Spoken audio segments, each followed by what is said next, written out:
Can you run through the idea of Muslims worshiping Muhammad? Asking Muhammad for intercession is worship according to some Islamic sources. God bless you both. Well, they talk to Muhammad during their prayers. They say, "Peace be upon you, O Prophet." And so what's going on there? They're praying. They're praying. Your prayers are supposed to be for Allah. Your salah is supposed to be for Allah, and you speak directly to Muhammad. That is the language of direct address. So notice the difference between, "Oh God, please bless grandma." It's like grandma's dead. "Oh God, please bless grandma." That's one thing. "Oh grandma, I really love you." That's something else entirely. Now you're talking to grandma. In one case, you're talking to God about grandma. "God bless grandma." If I say, "Oh grandma," now you've got some issues because now grandma can hear you and stuff. And so the question is, how does this make sense in light of your theology? But yeah, Muslims speak directly to Muhammad during their prayers. There's that.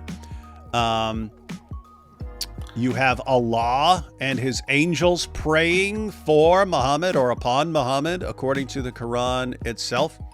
But then you just have all of these little things in the Muslim sources about them, like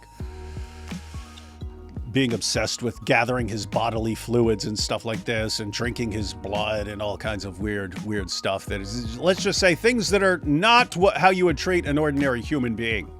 Especially Diha, he enjoyed a lot of that, I would say. Diha had a lot of fluid issues with Muhammad. What's wrong with you, man? But so the aspect of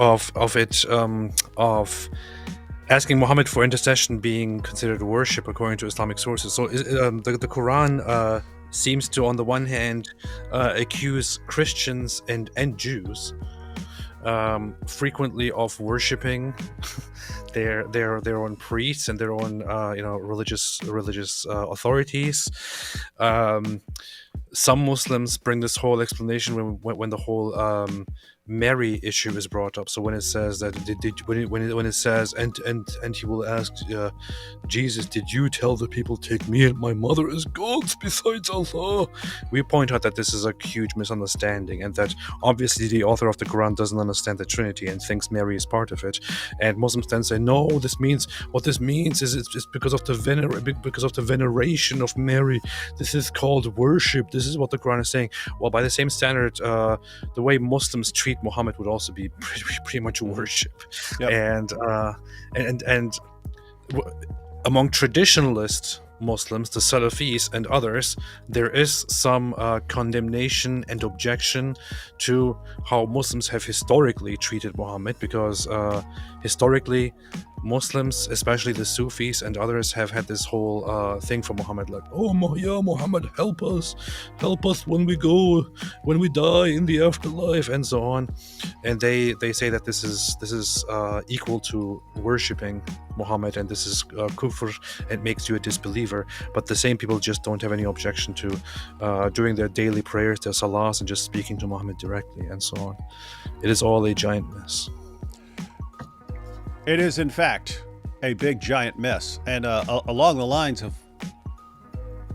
what you're referring to there, it's interesting because we've pointed this out before, but Muhammad gave a definition of worship that makes it pretty indisputable that his followers today are worshiping him.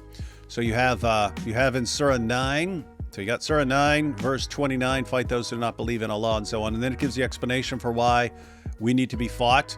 And so 9:30, that's where Jews call Ezra the son of Allah and Christians call Jesus the son of Allah, and so on. But then it goes on and it says that Jews and Christians take their priests and rabbis as lords in derogation of Allah. And we got the historical background of that. There was a Christian who challenged Muhammad on that and says, "What are you talking about?" I think it was a convert. I have to read that again. But he said, "Hey, what are you talking about? They don't worship their priests and rabbis." And Muhammad responded and said, whenever Allah says that something is halal and your priests or your rabbis make it haram, or if Allah says it's haram and your priests or rabbis make it halal, and you go with them, you're worshiping them. Why is that relevant? Well, we've got entire videos by people like Muhammad Hijab saying, according to the Quran, sex with a 5-year-old would be halal. But you find out from Muhammad, if you apply Muhammad's harm principle in this weird fashion and so on, then you find out that it's haram. It's like, wait a minute. What did you just do? Allah says it's halal. Muhammad says it's haram. What is that? According to Muhammad, that's worship. According to Muhammad, you just worshipped Muhammad. And that's not according to me. That's not according to AP. That's according to Muhammad himself. So they're constantly doing things that, according to their own religion, constitutes worship. And they're doing it towards Muhammad and claiming to be the people who have the pure, undefiled, monotheistic religion.